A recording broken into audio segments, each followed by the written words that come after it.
Hey guys, so this is chapter 9, your patient assessment. You've got all of your competencies.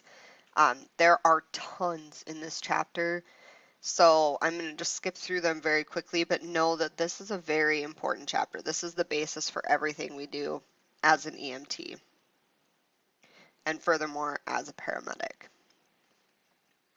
So you must master the patient assessment process. It's very systematic. It's meant to be in a relative certain order so that you don't miss something. You will use patient assessment, be it fully or at least just a little bit, in every single patient encounter. Every single one. There's 5 main parts to the patient assessment, and they do relatively go in this order. So you have scene size up, you have primary assessment, you have history taking, you have your secondary assessment, and then reassessment. Now, the order of this does kind of depend on how your patient is doing, the environment in which your patient is found. You may need to prioritize one of these based on how your patient's doing. If you have a patient that's coming in and out of consciousness, you may want to do some of the history taking up front because you're planning on doing some sort of treatment and you want to know what's going on a little bit quicker than normal. It's very rare that one sign or symptom shows the status or underlying problem.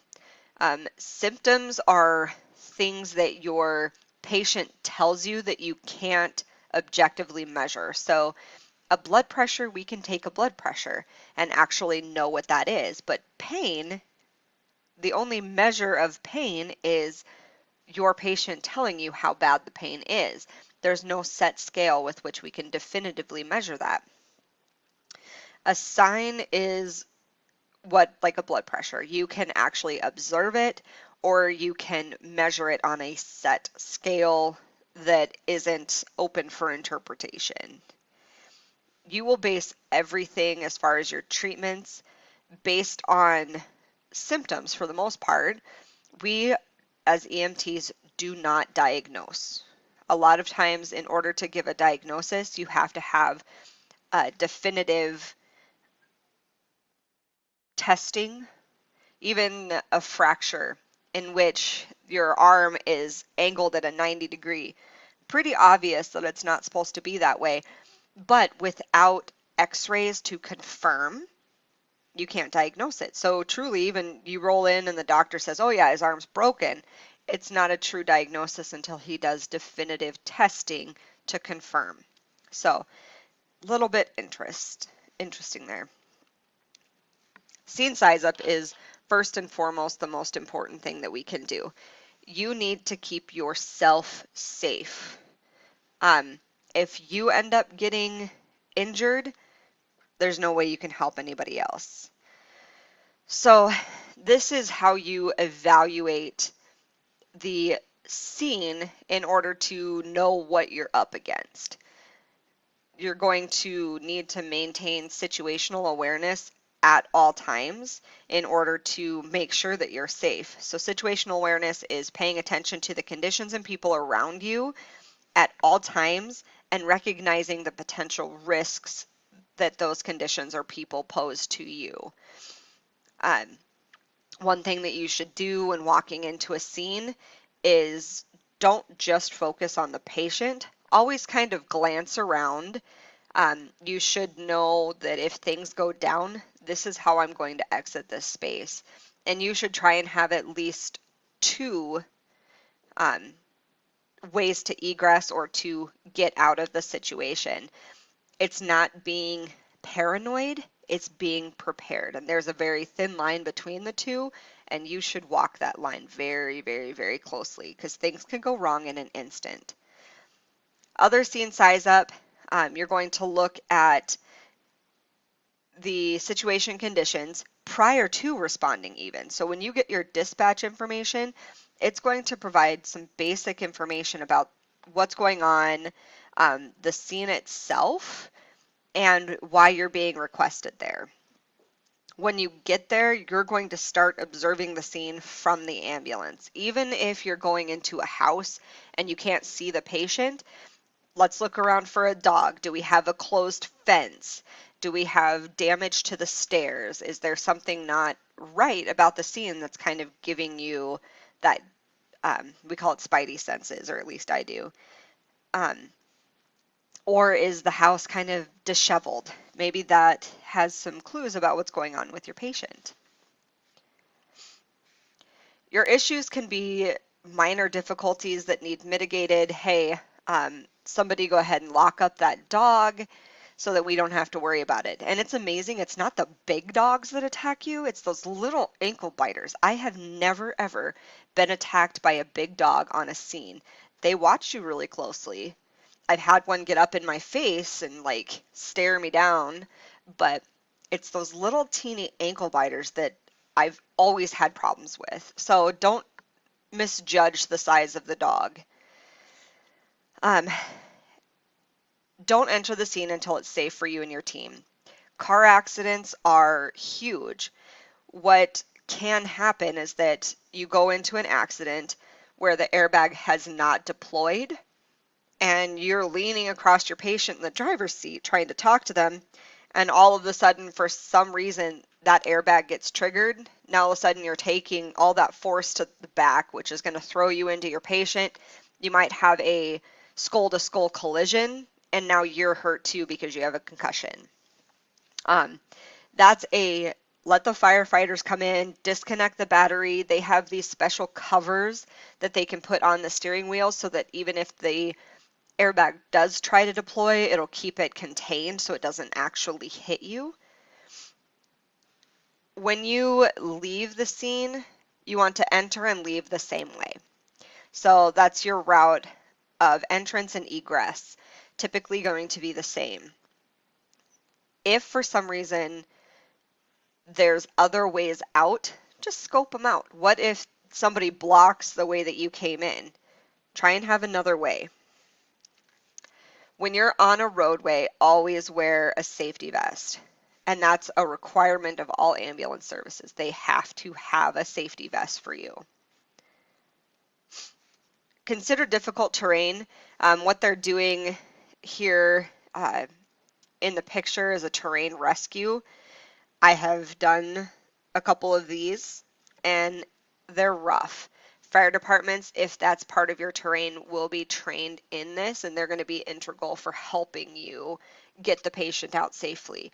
Now, around here, there's really not a whole lot of terrain like that, but you do have like Palisades Park and some places like that where this may come into effect. Make sure that you consider traffic safety issues. People are ridiculous. If there is flashing lights, they are going to look at it. And when you glance right, you tend to steer left and vice versa. You will have secondary accidents because of what's going on. Or they just don't really care. They're like, oh, I can just kind of swerve around them a little bit. And next thing you know, somebody on our team is getting hit. So be very, very aware and safe about that. Consider your environmental conditions. Our job does not stop for snow. Our job doesn't stop for rain. Our job doesn't stop for extreme cold. And people don't stop moving around. I guarantee you, those days where we have no travel advised in the snow, there are still going to be people out on the road going, yeah, I can do this. And not just the ones with the four-wheel drive trucks, though they seem to end up in the median just as much as the little front-wheel drive cars, but people will be out there, and if they get messed up, we're going. If appropriate, protect the bystanders from becoming patients. There's a wide range of hazards that could affect you and anybody else that's on the scene. There could be environmental, there could be physical hazards, so sharp metal, broken glass, some sort of material on the floor that you could slip on.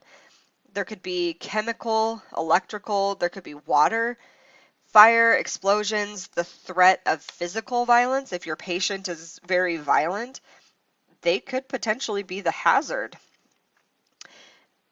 Be aware of a scene that has higher potentials for violence. People tend to react without thinking when they're in an emergency or high stress situation. So if the patients are violent themselves, if their family members are distraught, if you have angry bystanders, gangs still a real thing. There's anywhere that there's drugs, there are quote unquote gangs. If there's unruly crowds, especially when you throw some alcohol or substances on that, you really need to pay attention to what's going on around you. Things can change very, very quickly. It's up to you to either make the scene safe or to get additional resources or to get the heck out of there. If the scene is unsafe, you need to make it safe as possible. And sometimes that does mean calling in help. If you have a downed power line, let's call in the power company. If you've got some sort of roadway conditions that are an issue, let's call the transportation department and see if we can get some stuff put down. If it's as simple as you don't feel comfortable, call in PD for a backup. I mean, we have a lot of resources that we can call in. If it's not possible to make it safe, you're out. As soon as scene safety is no longer safe, you leave. That's not abandoning your patient. When you're at imminent threat of harm or danger, we can easily walk out until we can make that scene safe again. Determining the mechanism of injury or nature of the illness. If we're in a trauma type situation, somebody got hurt, we're looking for the mechanism of injury. If it's more sick, then nature of illness. Your mechanism of injury, you're going to divide that out into the type or amount of force that was applied, how long it was applied to the body, and where it was applied to the body. Obviously, the more force or more amount of time that you end up sustaining a force, the higher chance there is that you have injury. And some places are just more susceptible to injury overall. Fragile and easily injured areas include your brain, your spinal cord, and your eyes. An understanding of anatomy and physiology, which we went through in the last chapter, is really going to help you determine what could have been injured based on the mechanism of injury. The blunt trauma, certain kind of trauma, we talked about this a little bit. It occurs over a more broad area. The skin is usually not broken, but everything that's behind that could be broken. It could be as simple as a bruise. It could be broken ribs. It could be organs that are injured, but it's going to be underneath the skin where you can't necessarily see it. Penetrating trauma, this is an open wound that has high potential for infection because some sort of object has penetrated through the skin. So gunshot wounds, stab wounds, if they get in an accident and glass shatters and ends up going through into their skin, that's a puncture or penetrating trauma. For medical patients, we're going to determine the nature of illness. There are several similarities between MOI and NOI. You end up having to search for clues regarding how things happened.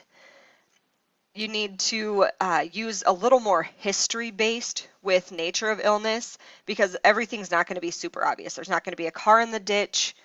And make sure that you use your senses to check for potential problems at the scene. Be aware of the scene with patients that have several people that are exhibiting the same signs or symptoms. This can often be indicative of some sort of toxin, such as carbon monoxide poisoning is used here. This could mean that it's unsafe for you and that you need to go ahead and get out. So just definitely keep that in mind so that you can keep yourself safe. We'll go ahead and go on in the next video.